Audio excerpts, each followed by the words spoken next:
साल 2006 तक मॉस्को के बिट्सा यानी बीट्स बेस्की पार्क और उसके आसपास के इलाके में एक के बाद एक लाशों को मिलने के बाद पूरे इलाके में दहशत फैली थी। करीब 3 सालों से यहाँ के लोगों को कुछ दिनों बाद लाश मिलने की खबर मिलती रहती थी। लेकिन जून 2006 को उस सीरियल किलर को गिरफ्तार कर लिया गया जिसका नाम था अलेक्जेंडर पिचुस्किन। अलेक्जेंडर को उम्र कैद की सजा सुनाया गया था और नाम रखा गया था द चेसबोर्ड किलर। उसका ये नाम इसलिए रखा गया था क्योंकि वो चेस बोर्ड के पैटर्न में खून किया करता था।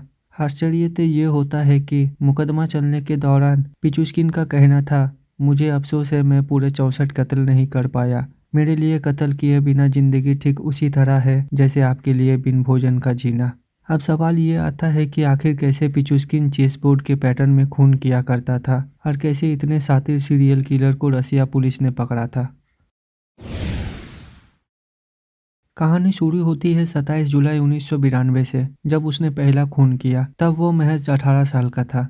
दरअसल अलेक्जेंडर जब हत्या करने के बारे में सोच रहा था तब वो सिर्फ अकेला नहीं था। उसके साथ उसका सहपाठी मिखाइल ओडुचुक भी उसके साथ इस खूनी खेल में उतरना चाहता था। और इसी सिलसिले में अलेक्जेंडर ने अपने सहपाठी मिखाइल ओडुचुक को बिट्सा पार्क में मिलने के लिए बुलाया ताकि दोनों मिलकर लोगों को मारने का प्लान बना सके। हालांकि जब वे बैठक स्थल पर पहुंचे तो ओडुचुक ने अपना विचार बदल दिया था और अलेक्जेंडर से कहा था कि वो अब अपना इरादा बदल चुका है और वो कोई खून करना नहीं चाहता। अपने सबसे अच्छे दोस्त द्वारा धोखा मिलने को महसूस करते ही पिचुस्की ने अपने बैग से एक हथौड़ा निकाला और ओडुचुक के सिर पर लगभग 20 बार वार किया, जिससे उसकी मौत हो गई। एक बार जब ओडुचुक मर गया तो अलेक्जेंडर ने उसके शरीर को बिट्सा पार्क के पास मौजूद एक गटर के नाले में फेंक दिया और थोड़ी ही दूर पर मौजूद अपनी मां के अपार्टमेंट में लौट आया। जब अगले दिन ओडुचुक का शव मिला तो मॉस्को पुलिस ने एक जांच शुरू की। पुलिस के दिए गए प्रत्यक्षदर्शियों के बयान में कहा गया था कि ओडुचुक को आखिरी बार अलेक्जेंडर के साथ पार्क की ओर जाते देखा गया था। उसके बाद अलेक्जेंडर को 30 जुलाई को उनकी मां के घर से गिरफ्तार किया गया और पूछताछ के लिए मॉस्को पुलिस स्टेशन ले जाया गया।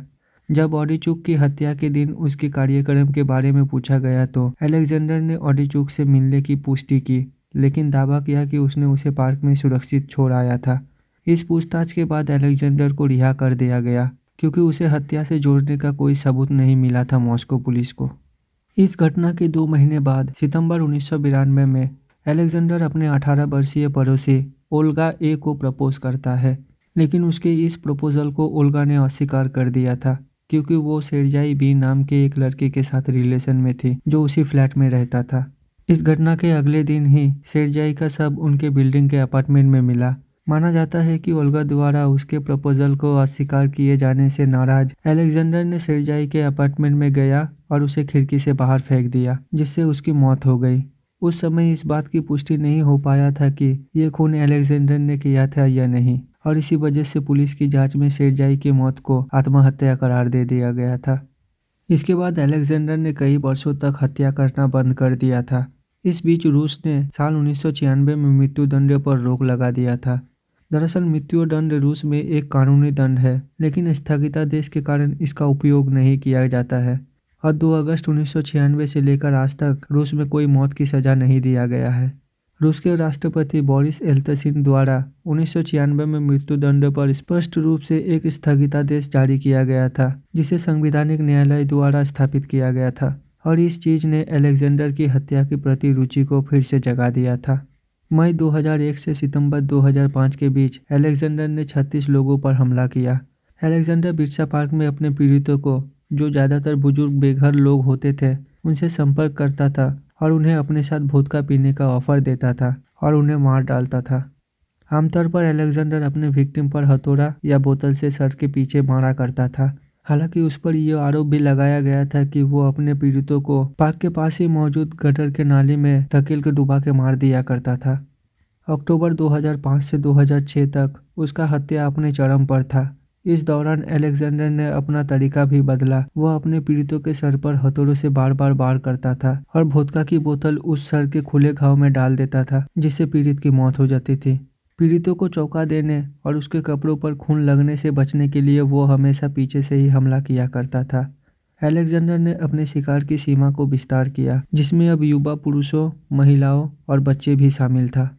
14 जून 2006 को वो एक और खून करता है। जिसका नाम था मेरिना मोस्कालियोवा। और ये उसके जीवन का आखिरी खून होता है, क्योंकि इस खून के बाद ही वो पकड़ा जाता है। तो उस दिन हुआ कुछ यूँ था कि बिरसा पार्क के पास एक सुपरमार्केट भी मौजूद था, जहाँ मरीना काम करती थी।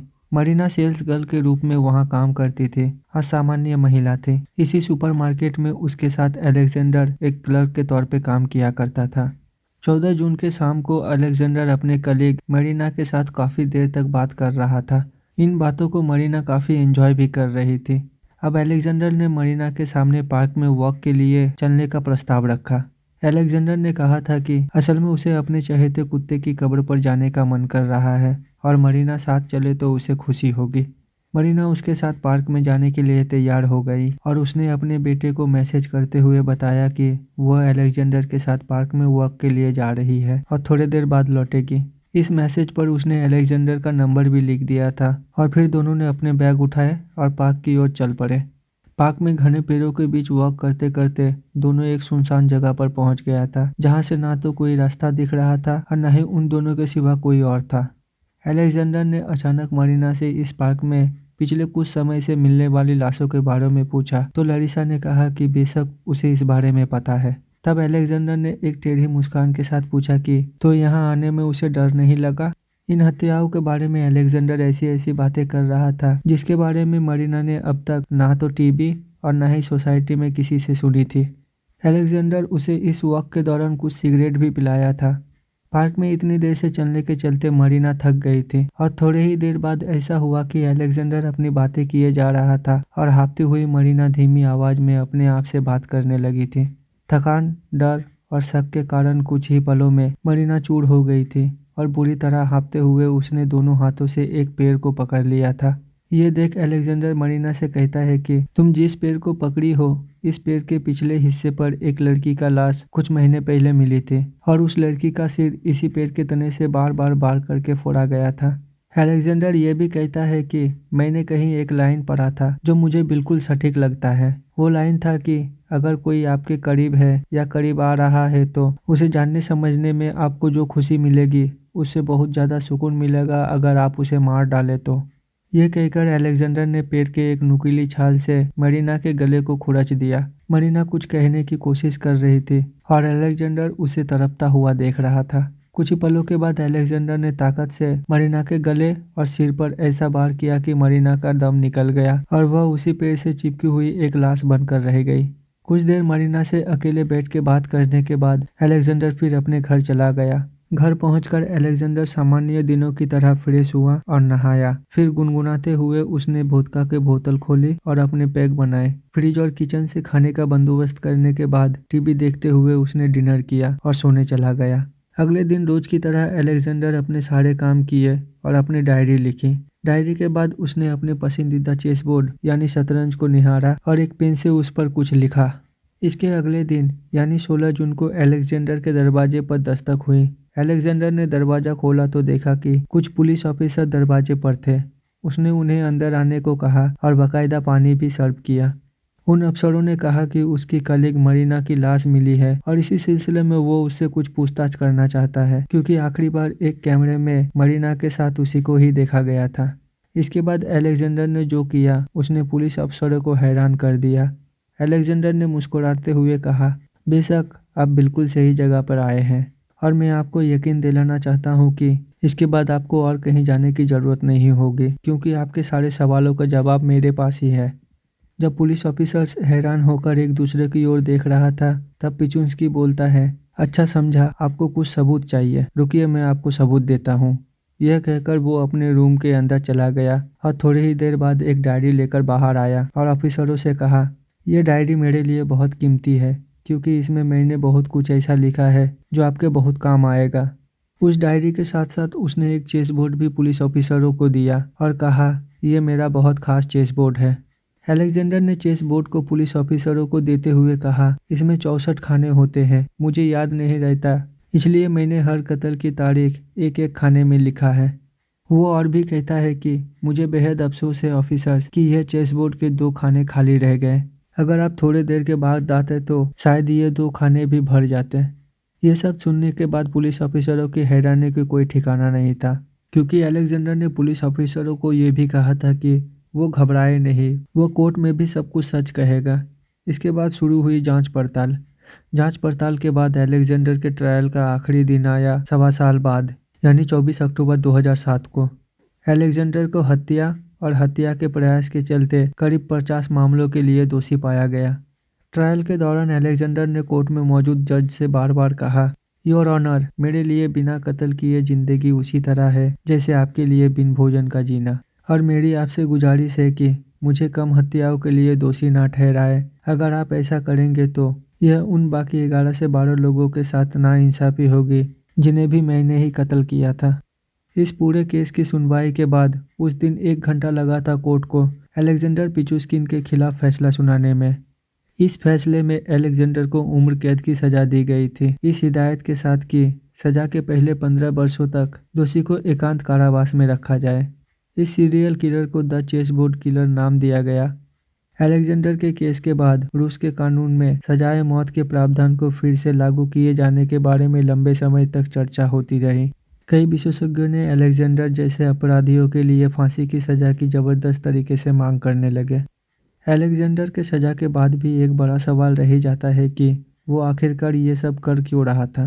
तो इसे जानने के लिए हमें जाना पड़ेगा अतीत में, अलेक्जेंडर के बचपन में।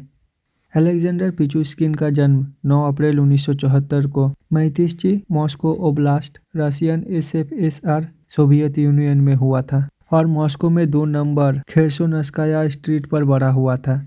वो वहाँ अपनी माँ नतालिया एल्मोरादोवाना, अपनी छोटी सौतेली बहन, उसके पति और उसके बेटे के साथ 5वीं मंजिल पर 2 बेडरूम के अपार्टमेंट में रहता था। उनका अपार्टमेंट बिल्डिंग बिट्सा पार्क के उत्तरी छोर से 6 मिनट की पैदल दूरी पर था। अलेक्जेंडर को शुरू में मिलनसार बच्चों के रूप में जाना जाता था, लेकिन एक घटना के बाद ये सब बदल गया। दरअसल अलेक्जेंडर एक दिन पार्क में झूला झूल रहा था और उस दौरान वो झूले से पीछे की ओर गिर गया था और उसके माथे पर चोट लग गया था। विशेषज्ञों ने अनुमान लगाया था कि इस घटना में अलेक्जेंडर के मस्तिष्क के ललाट प्रांतस्था या फ्रंटल कॉर्टेक्स को क्षतिग्रस्त कर दिया था। इस तरह की क्षति खराब आवेग विनियम और आक्रामकता की प्रवृत्ति को पैदा करने के लिए जाना जाता है।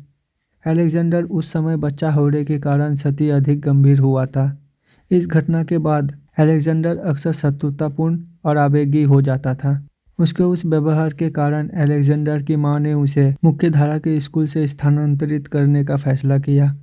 इस स्थानांतरण से पहले मुख्यधारा के स्कूल के बच्चे उसे मतबुद्धि कहकर चिढ़ाया करता था और अलेक्जेंडर को शारीरिक और मानसिक रूप से तंग किया करता था, और यही सब चीज़ अलेक्जेंडर के गुस्से को तेज करने का काम किया। इस घटना के बाद अलेक्जेंडर अपने दादाजी के घर चला गया, जहां उसे स्कूल के बाहर बौद्धिक गतिविधियों को आगे बढ़ाने के लिए प्रोत्साहित किया गया। इन रुचियों में से सबसे गहरी थी शतरंज। अलेक्जेंडर को सिखाया गया था कि चेस कैसे खेला जाता है, लेकिन कुछ ही दिनों बाद उसके दादाजी का मौत हो जाता है। खबरों के मुताबिक उनके दादाजी के मौत ने अलेक्जेंडर को बहुत प्रभावित किया था। दादाजी के मौत के दर्द को कम करने के साथ साथ अपनी गंभीर आक्रामक प्रवृत्ति को शांत करने के प्रयास में उसने बड़ी मात्रा में वोदका का सेवन करना शुरू कर दिया था। उसने घर और बित्सा पार्क दोनों जगहों पर शतरंज खेलना जारी रखा। इस दौरान अलेक्जेंडर के मन में एक और अधिक भयावह शौक का विकसित होना शुरू हो गया था। तो क्या था आखिर ये शौक? दरअसल जब भी वो जानता था कि आज वो किसी बच्चे के संपर्क में आने वाला है, तो वो एक वीडियो कैमरा साथ ले जाया करता था और उन्हें डराया धमकाया करता था।